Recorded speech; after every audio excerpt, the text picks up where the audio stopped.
So as well as Bivol vs Better BF, last weekend we saw Joshua Buatsi vs Callum Smith for the WBO Interim Championship of the World in what was another Fight of the Year contender. The fight was intense from the get-go, with Callum Smith putting on a fantastic performance and Buatsi more than holding his own. It was Smith who came out on top in the end, and in this video I'm going to break down his keys to victory. Callum Smith is 3 years Joshua Buatsi's senior and had a slight height and reach advantage going into the fight. He also came in slightly lighter, but the main difference was the records between the two, with Buatsi being relatively untested at 19-0, but Smith being much more experienced, having already taken on Canelo Alvarez and Artur Beterbiev in the past. In the fight itself, I think the most immediate difference was Smith's variation with the lead hand, mixing up between the jab, the lead hook and the lead uppercut. Whereas I think you could say Joshua Buatsi is a lot more rigid, sticking to his solid high guard and great fundamentals, but I think he could also be accused of lacking an injection of pace and variation at times. However, Buatsi did land a great body shot in round 3, showing he has the power to hurt Smith, and also great body work throughout the fight. Smith's best moment of the fight came in round 6, starting with a beautiful combination. This started with an uppercut raising Joshua Buatsi's guard, and by raising his guard he exposed Buatsi's liver, thereby allowing him to let rip with his signature left hook. The body shot no doubt hurt Buatsi, but the most effective shot was yet to come. With Buatsi preoccupied by the liver shot, Smith came back upstairs with a devastating right hand over Buatsi's lead shoulder. Buatsi was staggered at this point, allowing Smith to follow up with another great right hand. However, Buatsi showed his unbelievable durability, not only surviving the onslaught but coming back with his own left hook to stagger Smith towards the end of the round. There's no doubt in my mind that round 6 was probably the best round of the year in boxing so far. However, it was Smith that would continue to have success, landing another right hand as Buatsi's lead hand and lead shoulder defence began to get a bit lazy in the second half of the fight.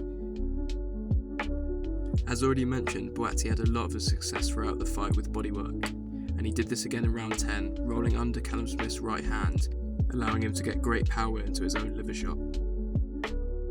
If there are any question marks over Smith, it may be his durability to the body, as he was hurt on multiple occasions by Buatsi, although Buatsi is a massive puncher. Smith continued to work off Buatsi's predictability with the jab, slipping to the inside and landing with a brilliant left hook towards the end of the fight.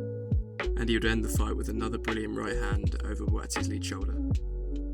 This was a wonderful fight by two world-class fighters. No doubt Joshua Buatsi will be back in the future, but for now Callum Smith deserves a load of credit. Many had written him off due to his defeats to Canelo and Artur Beterbiev in the past, but he's shown just how good he is in this fight. So to summarise, I'm just going to go over some strengths and some points to work on from the fight for both fighters. Joshua Buatsi, as mentioned, has a very solid high guard most of the time, although Smith's injections of pace was able to break through it. Buatsi also has great fundamentals, brilliant power and durability, and he had great bodywork throughout the fight. However, I think the most noticeable thing is a lack of pace throughout his fights. Sometimes this results in a lack of urgency, and although he usually has a very solid high guard, his lead arm and lead shoulder defence was lacking at times, as Smith was able to constantly land the right hand that hurt him. Moving on to Callum Smith, a key strength of his in this fight was his variation, particularly with the lead hand. He also had a much better injection of pace throughout the fight, and he showed that he carries significant power, particularly with his right hand and his left hook as his two key shots. If there was to be any potential vulnerabilities, it may be durability to the body. However, as mentioned, Buatsi does hit extremely hard, so there's a chance I'm looking too much into this one. This is all reflected in the CompuBox numbers, with Smith throwing and landing more shots. Buatsi did throw and land more jabs, however as mentioned this is likely down to Smith showing more variation with his lead hand, mixing it up with the lead uppercut and the left hook. And finally, Smith threw 500 power punches and landed almost as many as Buatsi threw.